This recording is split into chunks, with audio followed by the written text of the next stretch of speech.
This podcast is brought to you by Funny Bone Broth. Funny Bone Broth sources bones locally from a farm just north of Toronto. They use organic vegetables, quality ingredients, and small batch production. It's low in fat, low in sodium, high in protein, and high in delicious flavor. Check them out at funnybonebroth.com. In a world where it seems totally normal to listen to a podcast about the Toronto Argonauts, it's the X's and Argos podcast. Welcome to the X's and Argos podcast. My name is Ben Grant. I'm joined today by JB. How's it going? It's going well. Better than the Argos season? Better than Ottawa's season, not as good as the Argos season. Okay. So today what we thought we'd do is break down, I guess take a look at like who we want back and start taking a look at coaches. We'll focus in on offense today, and we'll save defense for next time. Right off the top, I guess we're looking at Chamberlain. You bring him back or no? No, I mean, you and I have talked about this. I don't think anybody comes back. I'm from the team or just the coaching staff? From the coaching staff. Okay. Okay. There's going to be a lot of spots if we're saying like everybody. Okay. I don't want to use the word purge, but I think it's time to purge. But that's not unusual for a coaching staff. You see it a little less in the CFL, but often when the head coach is replaced, it's you end up with a full switch of the coaching staff. Yeah, I mean, it in some ways it's really hard to evaluate because so many of the Argos' second half of the season was against garbage Ottawa and teams that weren't trying very hard against us. And so it's difficult to get a real read on the team, but I guess my comparison would be Montreal and Toronto played in Moncton and were essentially the same team. And from that point forward, Toronto was a slightly better Ottawa, and Montreal, although they got knocked out, was a playoff team. And I just didn't see anything in the second half of the season that was encouraging offensively. I didn't see anything creative, even when they had nothing to lose. That's the thing, like so many times where, again, we've already been eliminated from the playoffs. It's 3rd and 2 at midfield, and you think, well, let's go for it. Let's take a chance. Like, what are we saving it for? And you look at those last 5 games. You cancel out those 2 Ottawa games. Hamilton was playing their backups. Montreal was playing a couple backups, but you could just see they weren't, and they weren't there. They didn't bring the same level of intensity that they had been, and yet we still lost that Montreal game, still lost that Hamilton game. But the BC game is maybe a good litmus test because and maybe that tells us everything we need to know because we got absolutely blown out in that game against a team that was on paper pretty much as bad as the Argos. I think they had already been eliminated from the playoffs when they ran up 50 points on us. And so if you look at that as the game where you kind of decide, are we keeping the staff around or not, obviously that doesn't speak very highly of Chamberlain and his group. No, and I understand that consistency is what makes great teams great. The fact that Calgary never changes their coach is one of the reasons why Calgary is good. But that can only begin when you have the right person. I don't think you keep people because you believe consistency is the key. Good consistency is the key. I would be fine with, my proposal for this is, I agree with you that I think there needs to be a change at head coach, and I would be very surprised if that doesn't happen. I can only assume the reason it hasn't happened yet is because they don't have a plan B in place yet. So I have to assume, optimistically perhaps, that we're waiting around until Mike O'Shea becomes available or can at least be talked to. Obviously, he's a bit busy right now.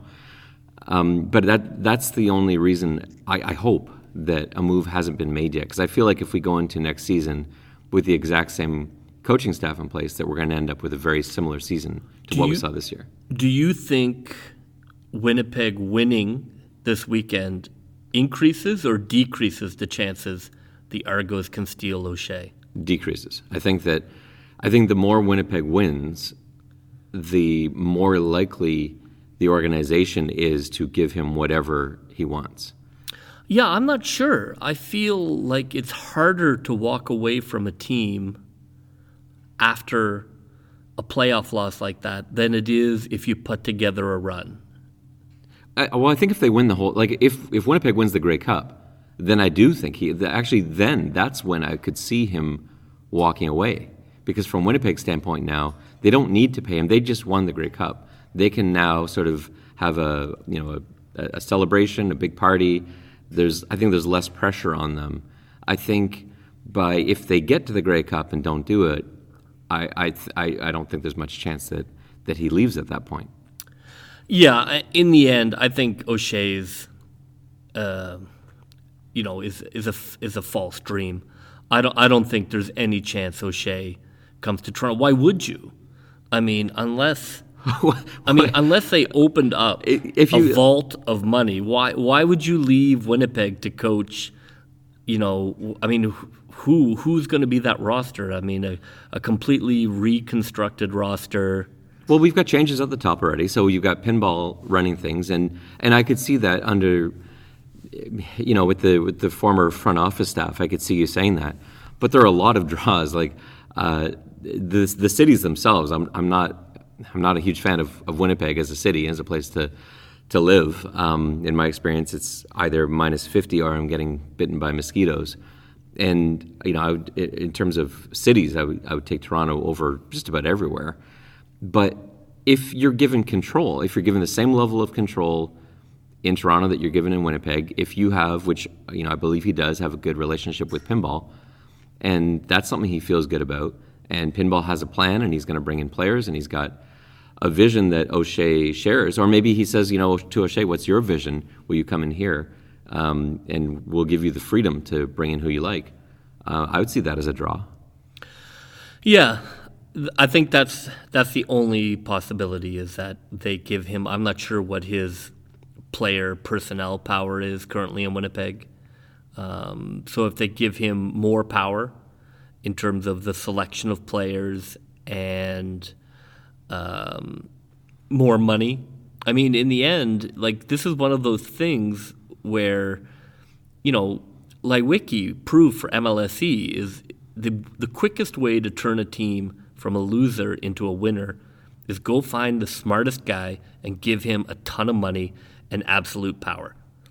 And they are a little bit limited in that now, in a way that they didn't used to be, in terms of paying coaches. Because I think, and I'm not sure, I think if Chamberlain is still on the books for one more season, which I believe he is, I believe that money actually counts.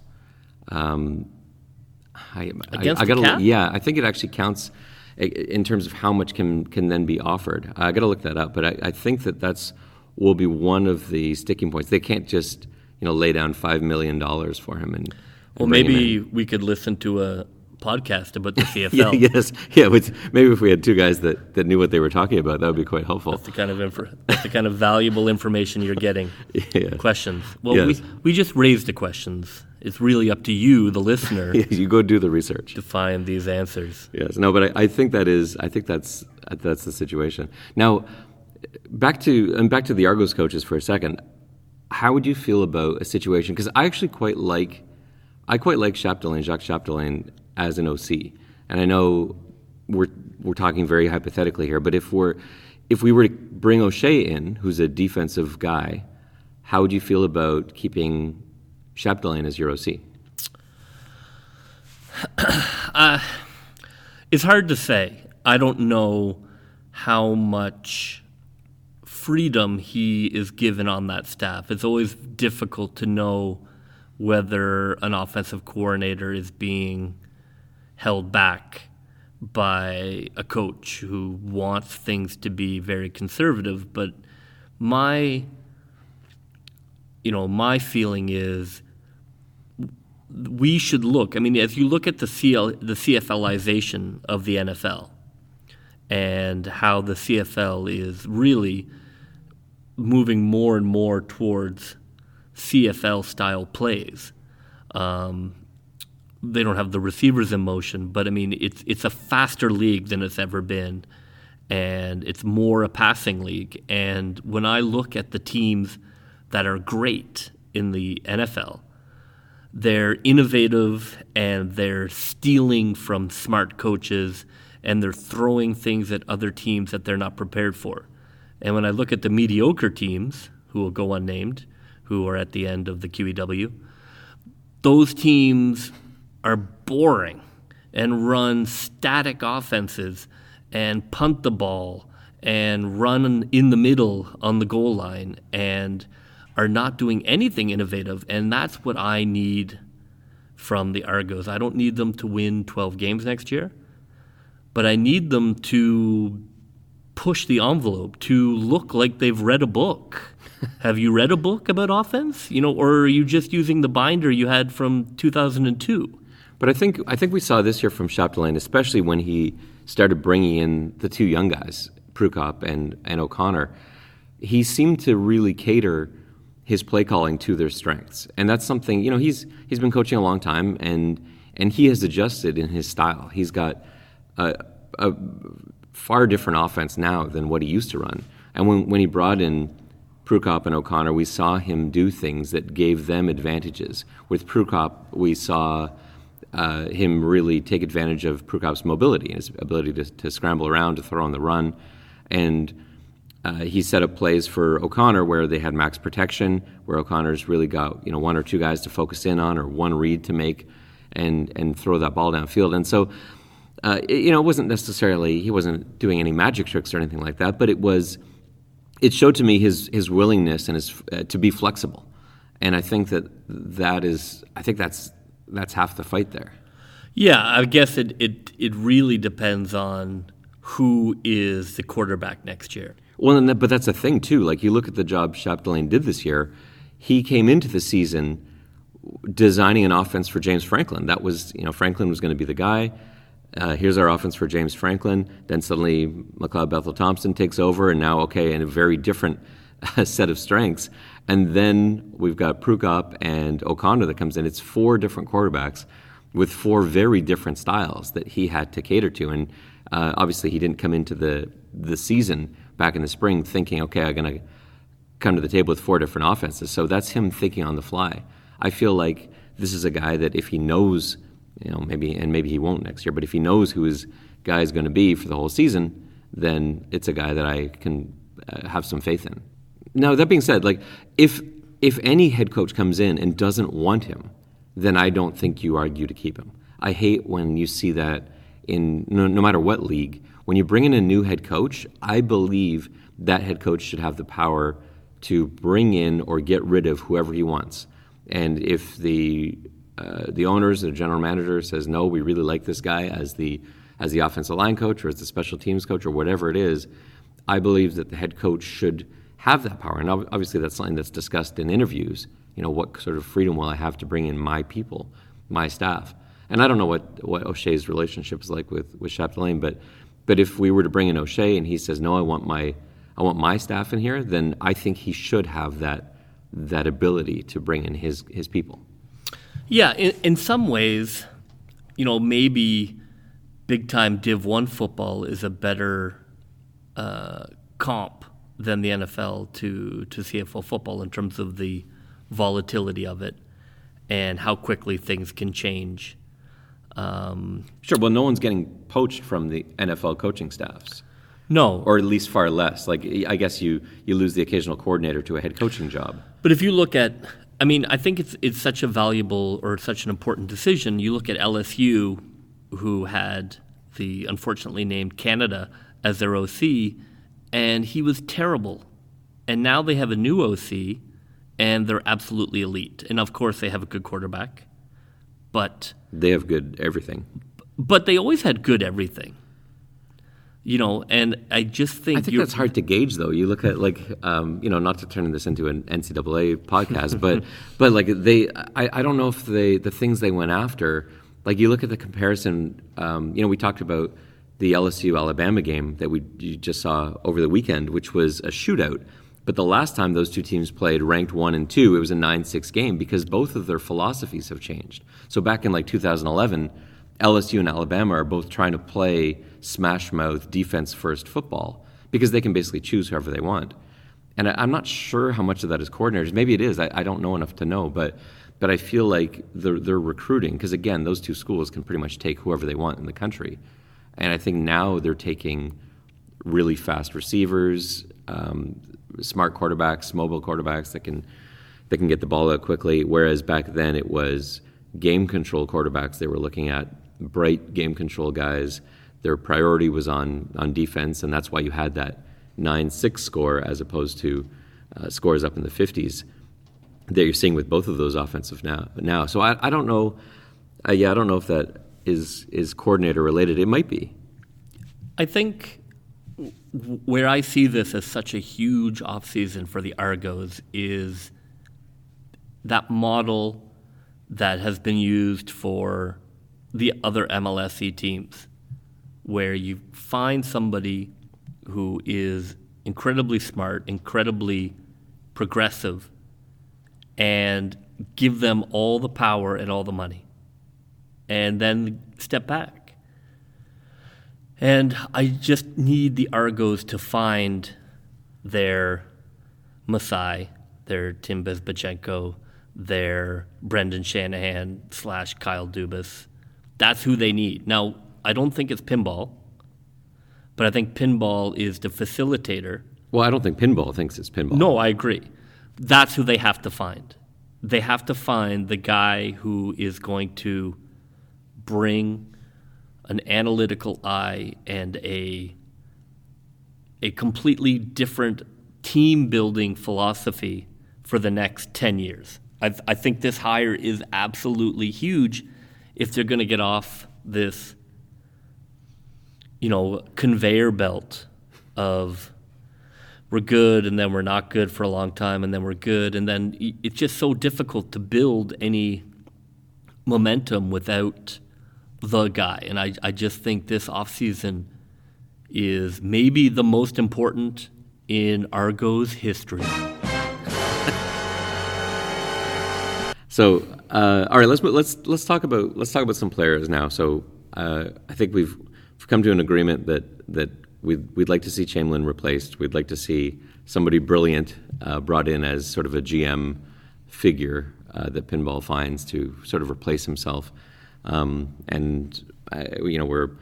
I guess, open to pretty much changes at every other coaching spot. We're going to talk about offense today. Let's talk about quarterbacks. So we have 4 quarterbacks currently on the roster of the Toronto Argonauts. Do you want to see any of them in double blue next year? Well, there's only 2 on the roster next year, per the new rules. Right, which I think is designed to spread the wealth a little bit, but I think it's actually going to hurt quarterbacks like Michael O'Connor, who may not get a shot with only 2 QBs. Yeah, I think that, I don't know, I hate to be so widely dismissive of everybody who played for the team this year. You love Macbeth more than I. I think I didn't. I was ready to abandon him, and then I felt like I saw something, albeit against. You did see something. You saw Chad Henne. I did see Chad. No, but I saw him play very well in games where we lost. Now, what sort of got me thinking a little bit is that I've gone through a few phases. So I was really upset with him earlier in the season. And then I felt like he was actually playing better and improving and making some good reads. And I felt like the mistakes on offense weren't mistakes that I was attributing to him. But then recently I've started going back and watching some of those early season games, and it wasn't good. A lot of his touchdowns and yards came in garbage time where we were down by 40 points, and suddenly he throws 3 touchdown passes, and that's how he ends up leading the league in touchdown passes at the end of it. I think that is a bit misleading, but I'm certainly higher on him than you are. I don't think he's my target, but I think if we end up with him, I think that's okay. He's got a good arm. Obviously, that's why he's kicked around this long. But to me, that's not who I want. That's not the CFL revolution that I'm looking for. So you want more mobility? Right. I mean, look at, I don't want to say Lamar Jackson, but I want something totally different. What I don't want, I think in the CFL, let's not have this statue back there who throws deep fly balls that are decent.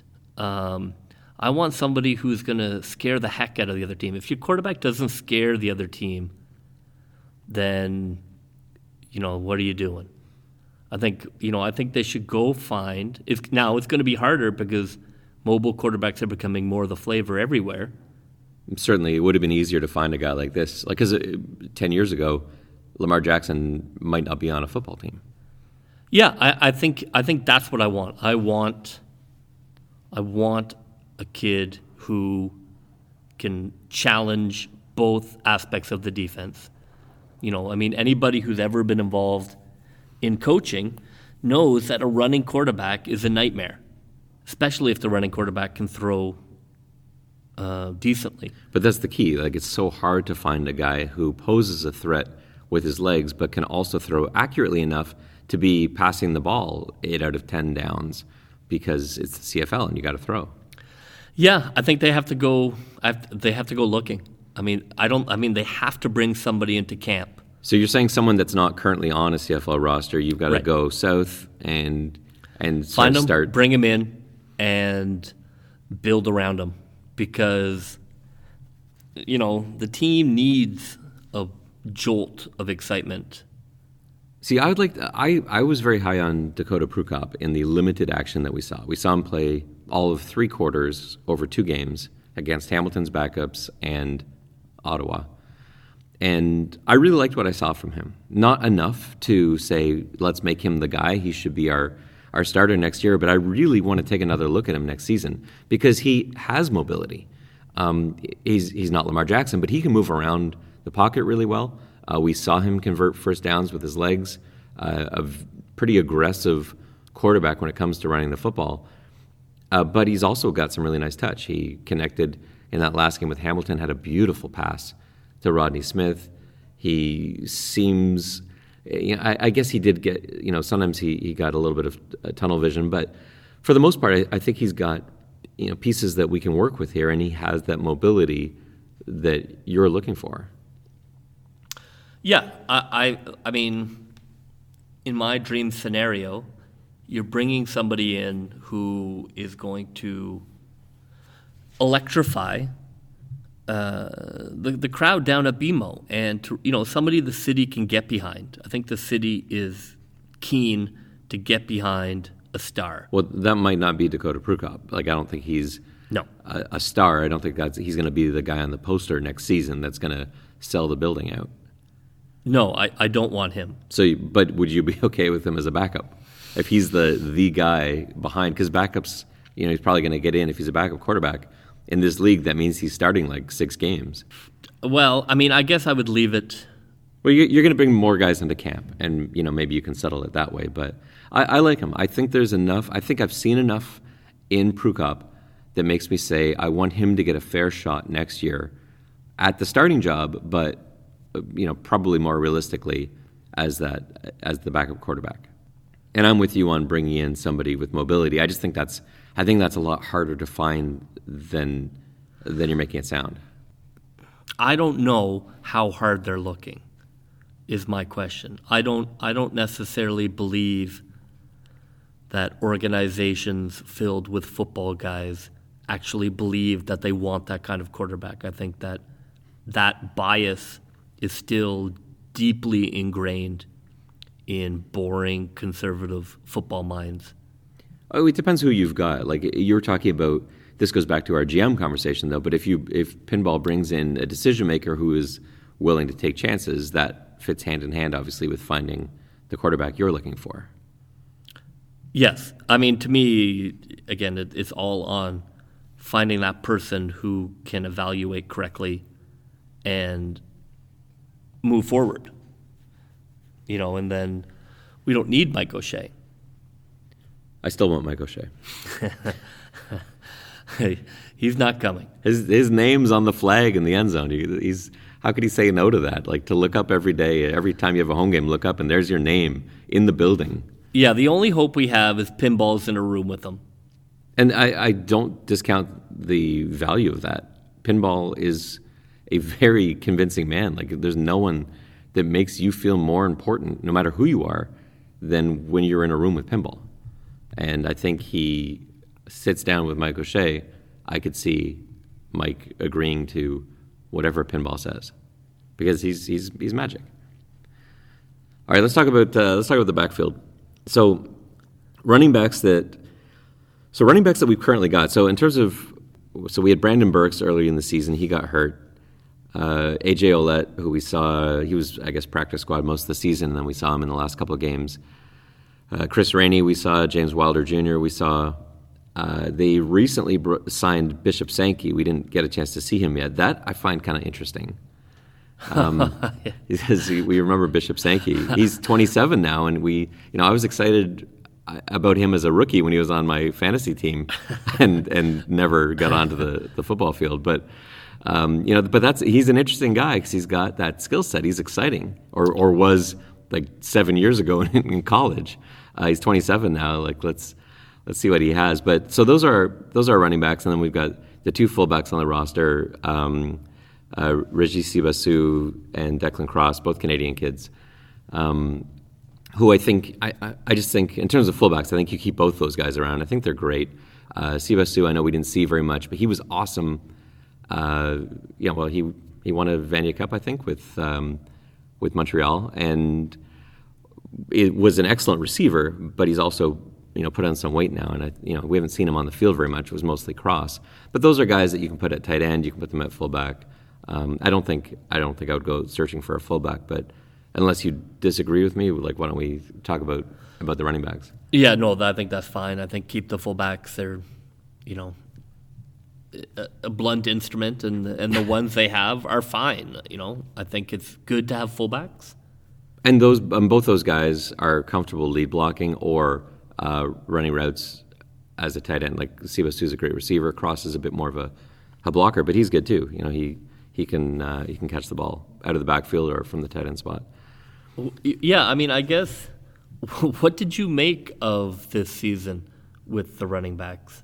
Well, I like Wilder a lot, and I don't know why he wasn't used more. And I don't know. To me, it feels like I feel like he's gone. Just reading some of the things he's written on social media, it sounded to me like he was saying goodbye. And I think that can only be because he is frustrated with the way he was used, that either he felt he needed to be used more or differently. And I don't know why we would, at the end of the game, look at the stat sheet and find that Wilder had 5 carries for 58 yards.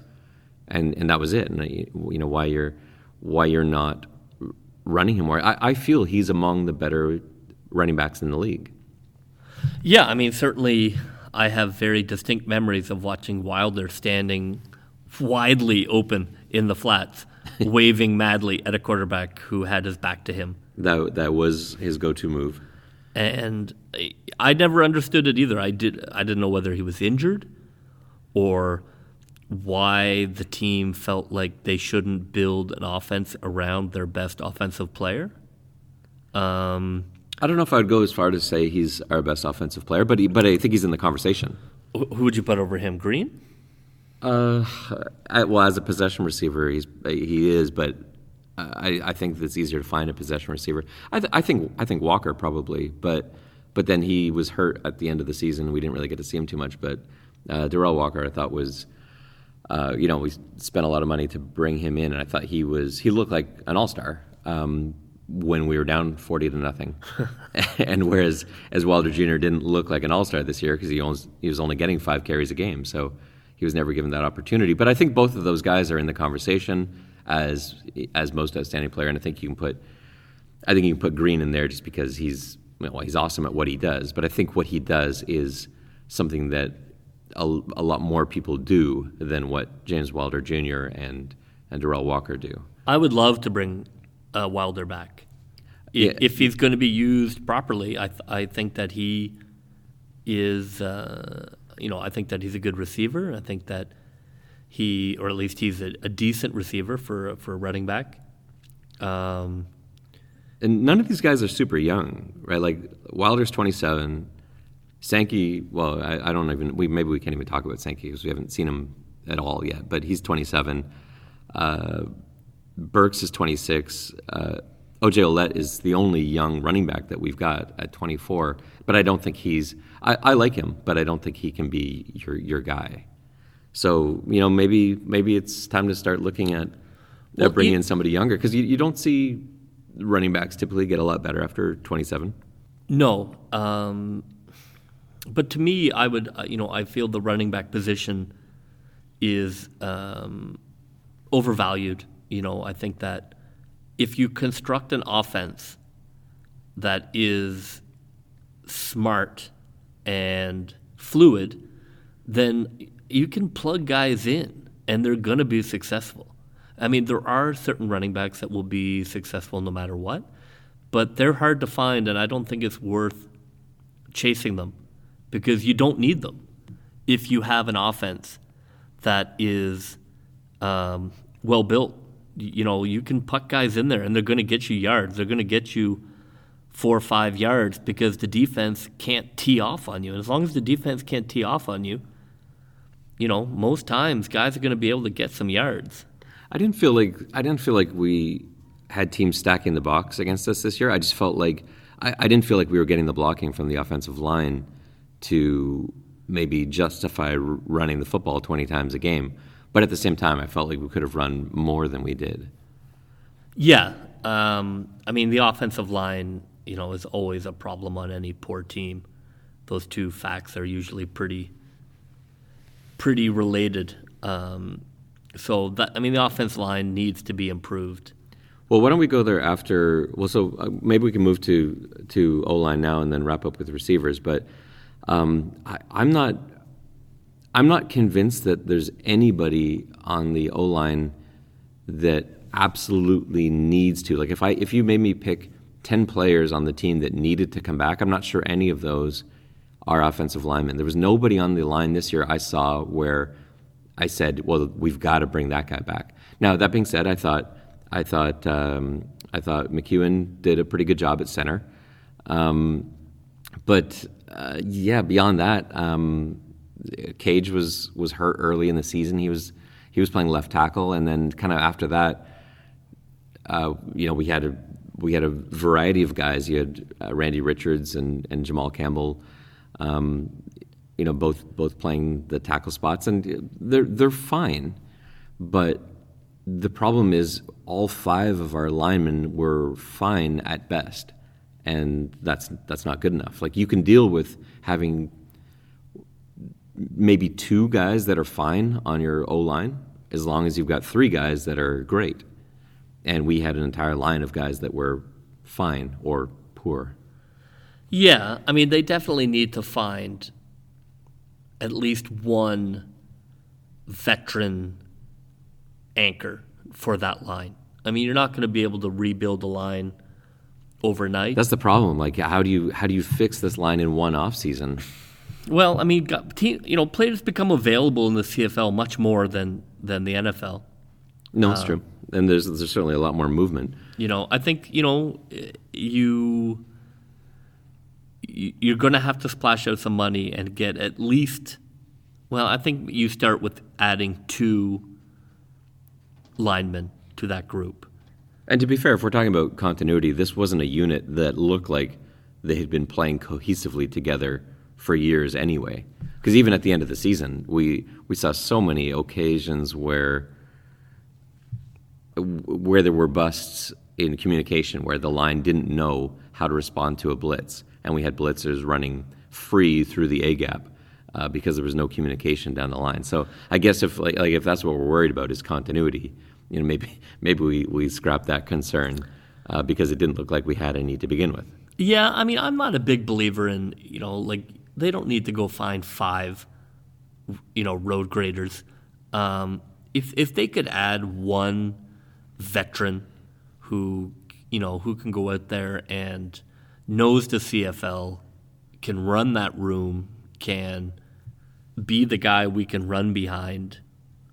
I think that's enough for now. I mean, I think that should be a target. I think that they need to add a name on that line, and then figure it out from there.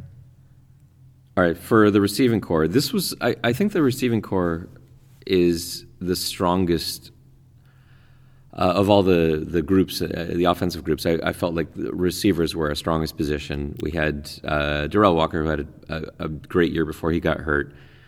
S.J. Green obviously had a great season and went over 10,000 yards, 700 catches. Had a very memorable fall because of those accomplishments.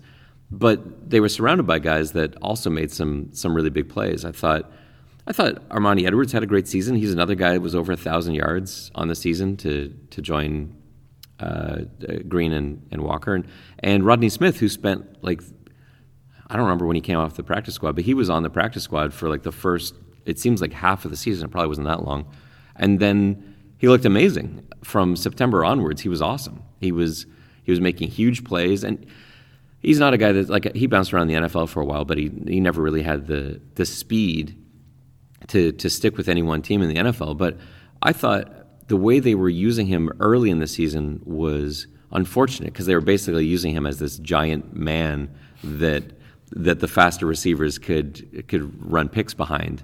And so Smith would go it seemed like every route was a seam, and Green or Walker would square in behind that seam and find that soft spot in the coverage. But near the end of the year, especially when Walker got hurt, they started using Smith as a primary receiver, as a weapon, and he was great.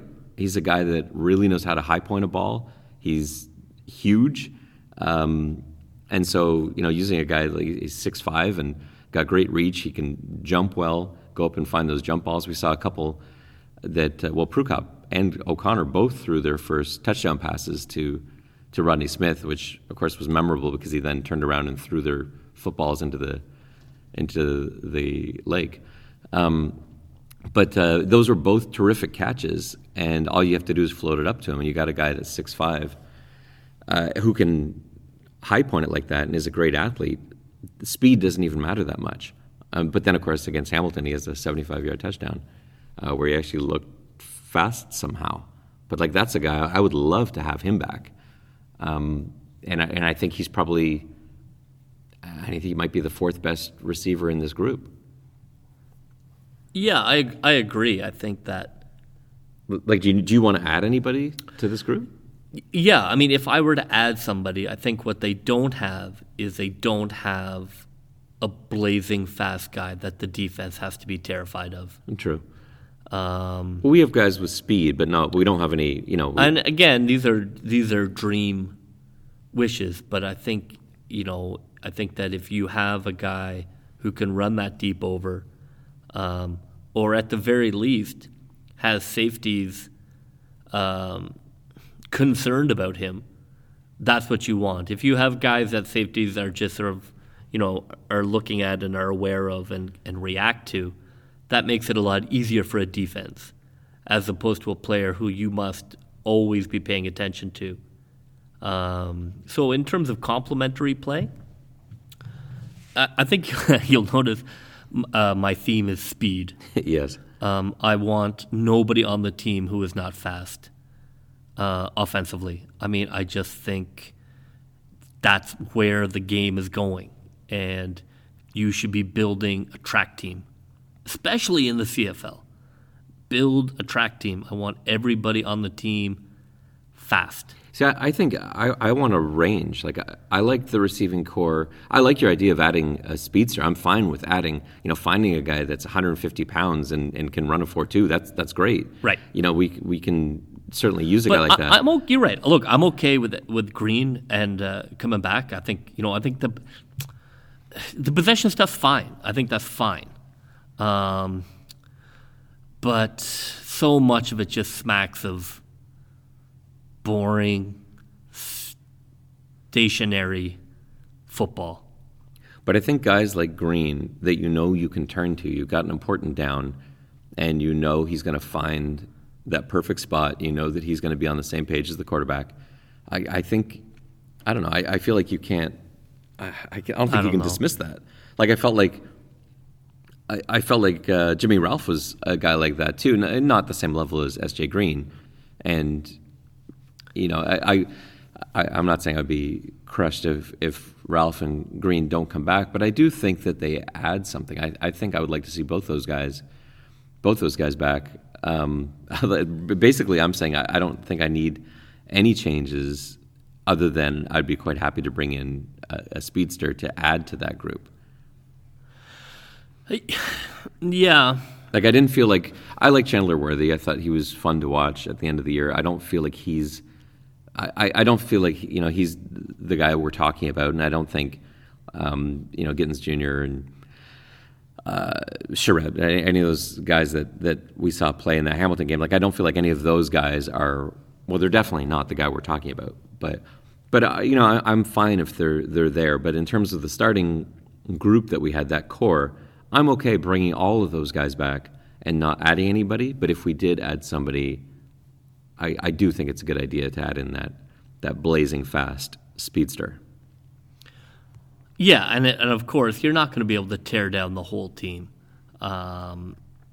No, but this is our wish list, and we'll year, see what they bring us. But to my mind, the model of basically stripping a team down to the studs and then building it up again, I think you're like, oh, that's a nice piece of wood. No, throw it in the garbage. That's not what we're building here. Right. So just to recap, you would like a amazing GM, yes, a great head coach.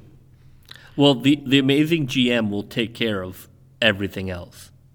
Okay, but the things you would like that amazing GM to find is the coach he hires will be amazing. Okay. That's what made him amazing. Okay. Like a great chef. That's it. Once then you're done. That's it. Everything else is place settings. And we're bringing in one stud offensive lineman, trying to bring back James Wilder Jr., if possible, or somebody like that. Yeah, I think. I mean, obviously, he's the face of some of their advertising, and he is. He's on billboards. There's a great picture of himself in front of a billboard on his Instagram. I think it would be good to bring him back. I think, I don't think you can just bring nobody back. He's a great guy too, and he also does a lot in the community. He was running a variety of different charities and fundraisers this year. I think he's been very visible in Toronto. I would like to see him for those things alone. I just think it's been proven over the last 10 years that the model of constructing a successful franchise is having a brilliant, unencumbered person at the top and getting rid of everybody who was there before and starting and building up. But the nice thing is, and this sounds like a big project, and it is, but the nice thing about the CFL is that I feel like this is far more achievable in this league than it is in some other sports and in some other leagues. I feel like CFL football, you can find a lot of these pieces.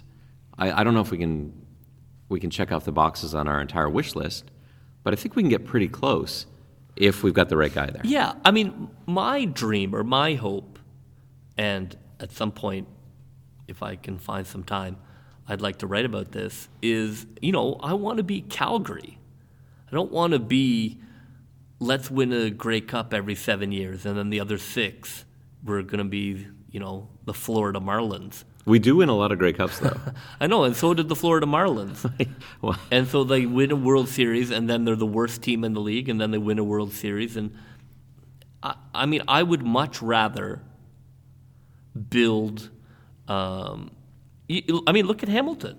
I think right down the road is the model of how you can construct a sustainable winning franchise. Well, let's see some Grey Cups out of Hamilton before we're willing to crown them. Well, I guess it depends what you want. I mean, do you want a Grey Cup every 8 years and then 7 years of drought? No, I don't like that.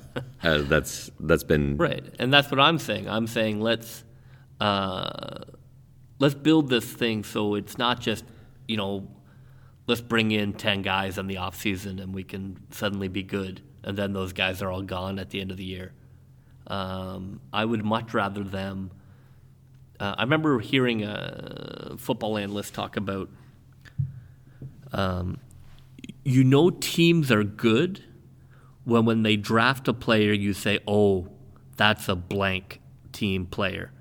So they have a model for their player, right? That's a Pittsburgh Steeler. And that's when you've reached something, because that means that you're a team that has a very clear idea of who they are and what they want to do. And I feel like the Argos should be in a position when they sign people like, oh, that guy is an Argo. That definitely doesn't happen right now. No, because what's an Argo? If you draft a player right now and an someone Argo goes, is well, nothing. there is a Toronto Argo. Right. That's right, exactly. There is no Argo. There's just random bros cashing checks and cold people cheering them on. And, BMO's great.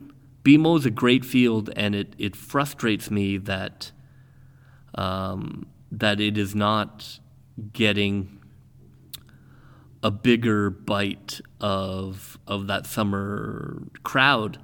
And I think they'll come if we win. If this is, and that's been a problem even with the Grey Cup teams, is that they haven't always been great regular season teams. But if this is a winning regular season team, that stadium will be more full. I don't know if it will be full, but it will be more full. And it's a great atmosphere in there when that place gets packed. Well, and again, I think going back to your dream of O'Shea, I mean, in some ways, that's the O'Shea model. It's like, if you look at like O'Shea, like, that's an Argo. And that was an Argo. Yeah. And that's what they need to get back to. They need to choose a strategy for building the team and stick to it, and just hope to God that they hired a genius and not some random Dutch guy who turns out to be terrible like Winter. Right. So, on that note, why don't we wrap this up? So we'll take care of the defensive side of the ball the next time we get together. But until then, you've been listening to the X's and Argos podcast. We'll see you next time.